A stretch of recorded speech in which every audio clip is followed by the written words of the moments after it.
नमस्कार दोस्तों, स्वागत है आपका पैसोनोमिक्स चैनल के ऊपर। दोस्तों, आज की वीडियो में हम देखेंगे मारूबुजू कैंडलस्टिक पैटर्न क्या होता है। आप बोलोगे ये क्या अजीब सा नाम लेके एक वीडियो बना रहे हो। तो ये कैंडलस्टिक जो है वो मोमेंटम कैंडल है।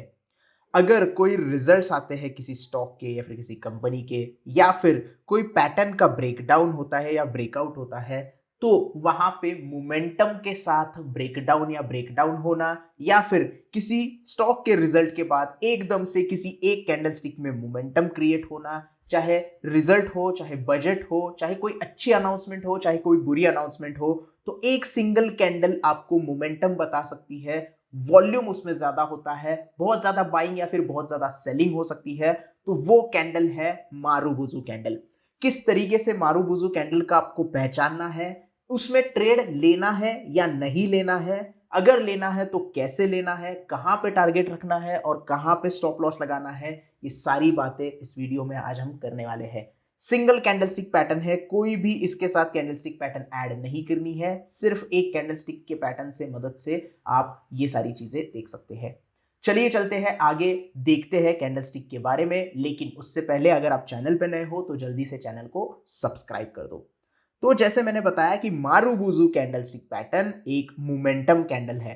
मोमेंटम मतलब क्या, कि पर्टिकुलर कैंडलस्टिक में बहुत ज्यादा या तो बाइंग हो जाएगी या फिर बहुत ज्यादा सेलिंग हो जाएगी। तो जिसमें बहुत ज्यादा बाइंग होती है, बाइंग का मोमेंटम बहुत ज्यादा होता है, उस कैंडलस्टिक को हम कहते हैं बुलिश मारूबुजू। ये ग्रीन कलर की कैंडल होती है जिसमें विक्स होते ही नहीं है या फिर बहुत छोटे विक्स होते हैं, जो कि आगे हम देखने वाले हैं।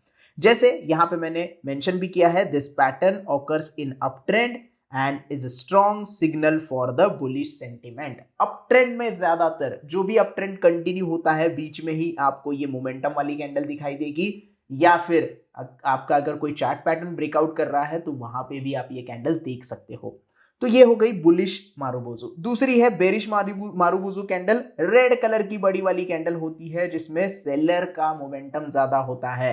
This pattern occurs in a downtrend, strong signal of a bearish sentiment। bearish sentiment होते हैं जो है बेरिश मारूबुजू कैंडलस्टिक में। कुछ इस तरीके से कैंडलस्टिक्स आपको ये नजर आती है। तीन प्रकार की है, मतलब किस तरीके से भी आप इसे ले सकते हैं। जिसको विक्स नहीं होती वो इस तरीके से आपको दिखाई देगी, बुलिश कैंडलस्टिक और बेरिश मारूबुजू। जिसमें छोटी सी विक होती है, कुछ इस तरीके से आपको दिखाई देगी, और ये अपर साइड और लोअर साइड की विक्स जो है वो इस तरीके से आपको दिखाई देगी। तो तीनों में से कोई भी आपको अगर चार्ट के ऊपर ये कैंडलस्टिक दिखाई दे तो आपको समझ लेना चाहिए कि उस पर्टिकुलर कैंडल में बहुत ज्यादा अच्छे तरीके से मोमेंटम आ रहा है, चाहे वो बेरिश हो चाहे वो बुलिश हो। बुलिश मोमेंटम में आपको बाइंग की तरफ देखना है और बेरिश मोमेंटम में आपको सेलिंग की तरफ देखना है। लेकिन एंट्री करनी है या नहीं करनी है, ये आज मैं आपको डायरेक्टली चार्ट के ऊपर बताने वाला हूं। तो चलिए देखते हैं चार्ट, और चार्ट पे बताएंगे कि अगर एंट्री करनी है तो कहां करनी है, स्टॉप लॉस लगाना है तो कहां लगाना है, और टारगेट रखना है तो कहां पे रखना है। आइए देखते हैं कुछ चार्ट्स। तो दोस्तों, चार्ट यहाँ पे मैंने ओपन किया है वो है मारुति सुजुकी का, और ये चार्ट जैसे ही मैंने ओपन किया यहाँ पे आपको दिखाई देगा एक असेंडिंग ट्रायंगल चार्ट पैटर्न। अब मैंने चार्ट पैटर्न क्यों लिया है, हम तो मारूबुजू के बारे में देख रहे हैं। मारूबुजू और चार्ट पैटर्न का बहुत गहरा रिश्ता होता है जो कि लोग इग्नोर कर देते हैं, वो हमें यहाँ पे देखना है। और जिस कैंडल में यहाँ पे इस चार्ट पैटर्न को ब्रेकआउट किया है, वो कैंडल आप देख सकते हो एक बुलिश मारूबुजू कैंडल है। थोड़ी सी और बड़ी करके अगर दिखा दूं तो आपको समझ में आ जाएगा। विक्स बहुत छोटे होते हैं या फिर होते नहीं है, ऐसा मैंने बताया था, उसी की तरह से विक्स बहुत छोटे हैं। ऊपर की साइड में एक छोटा सा विक्स हमें दिखाई दे रहा है। तो यहाँ पे आप देख सकते हैं एक बुलिश मारूबुजू कैंडल जिसका वॉल्यूम भी काफी हाई है।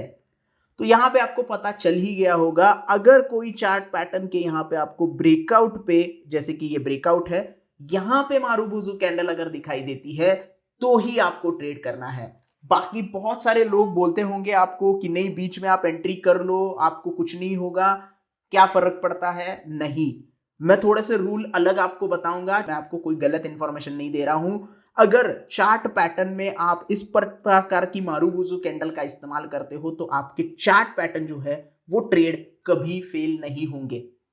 मैं बता देता हूं कभी फेल नहीं होंगे, क्योंकि आप मोमेंटम कैंडल के साथ ट्रेड कर रहे हो, वॉल्यूम के साथ ट्रेड कर रहे हो। जहां पे बायर्स बहुत ज्यादा आ रहे हैं वहां पे आप एंट्री कर रहे हो, तो आपके गलत होने के चांसेस बहुत कम हो जाते हैं। ऐसा नहीं कहूंगा कि 0% चांस है आपके गलत होने के, लेकिन वो चांसेस जो है वो काफी कम हो जाते हैं और आपके ट्रेड सक्सेस होने के चांसेस बढ़ जाते हैं। और मार्केट में हमें यही चाहिए होता है कि हमारे सक्सेस जो ट्रेड है वो काफी अच्छे तरीके से हो, जीतने वाले ट्रेड हमें अच्छे होने चाहिए। अब आप देख रहे हैं कि ये मारूबुजू कैंडल काफी अच्छे वॉल्यूम के साथ बनी है, तो यहां पे आपको एंट्री कहां करनी है मुझे बताने की जरूरत नहीं है। जिन्होंने भी असेंडिंग ट्रायंगल का वीडियो देखा है वो कमेंट में बता देंगे कि एंट्री कहां करनी है, मैं बताने ही वाला हूं। लेकिन असेंडिंग ट्रायंगल का वीडियो अगर आपने नहीं देखा है तो डिस्क्रिप्शन में लिंक अवेलेबल है या आई बटन पे आपको उसका लिंक मिल जाएगा, वो वीडियो भी आप जाके देख सकते हैं।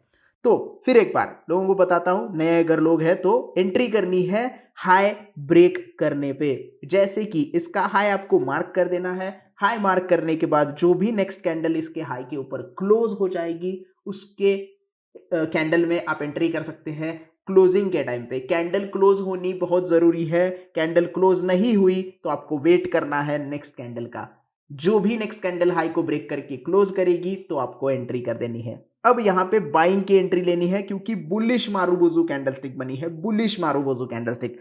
तो हम यहां पे लेंगे जो हमारा लॉन्ग का पोजीशन है। तो अगर हम इस नेक्स्ट कैंडल में एंट्री लेते हैं तो स्टॉप लॉस अब आ गया। स्टॉप लॉस, स्टॉप लॉस कहां पे रखना है? Nearest swing low. बहुत सारे लोग बोलेंगे कि ये मारूबुजू कैंडल का जो लो है उसके नीचे आप स्टॉप लॉस लगा दो, तो मैं थोड़ा सा आपको कंजर्वेटिव होते ही बता रहा हूं। एग्रेसिव होने की मैं यहाँ पे कोई सजेशन नहीं दे रहा हूं। आपको स्टॉप लॉस लगाना है तो जहां दुनिया स्टॉप लॉस लगाती है वहां पे लगाओ। जो भी नियरेस्ट स्विंग लो होगा उसके नीचे लगाओ। हाँ कि हालांकि थोड़ा सा बड़ा हो जाएगा लेकिन एक अच्छा स्टॉप लॉस आप लगा दोगे। तो यहाँ पे आप देख सकते हैं स्टॉप लॉस के बाद जो टारगेट है वो आप 1:1 1:2 के रिस्क रिवॉर्ड तक ले सकते हो, या फिर प्रीवियस रेजिस्टेंस लेवल तक आप टारगेट ले सकते हो, जो उसके हाई ऊपर भी ये टारगेट जाता हुआ हमें दिखाई दे रहा है।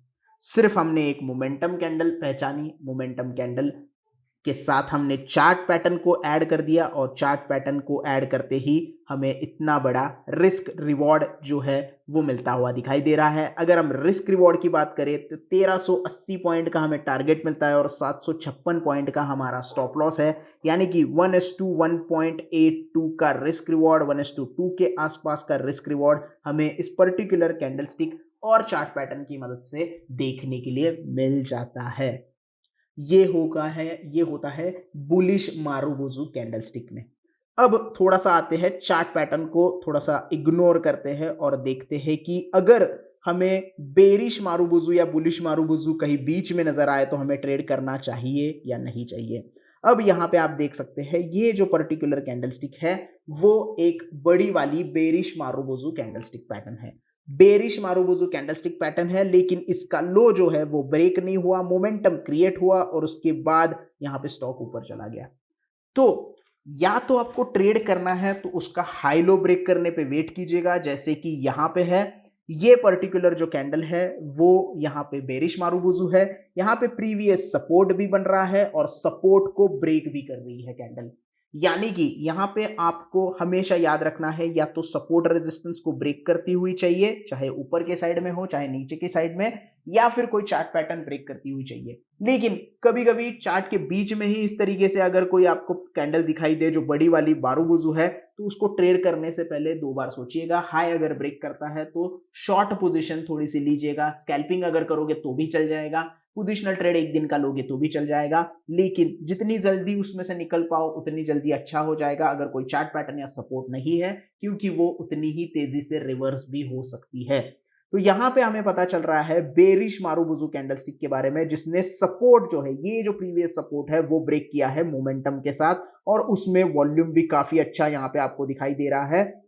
तो ये कैंडल मारूबुजू आप लो ब्रेक करने के बाद एंटर कर सकते हैं। इसका लो ब्रेक करते ही एंटर करना है। और जैसे मैंने स्टॉप लॉस के लिए बताया था कि प्रीवियस जो है वो आप स्विंग हाई के लिए यहां पे लगा सकते हो, यहां पे हो सकता है या फिर यहां पे भी हो सकता है।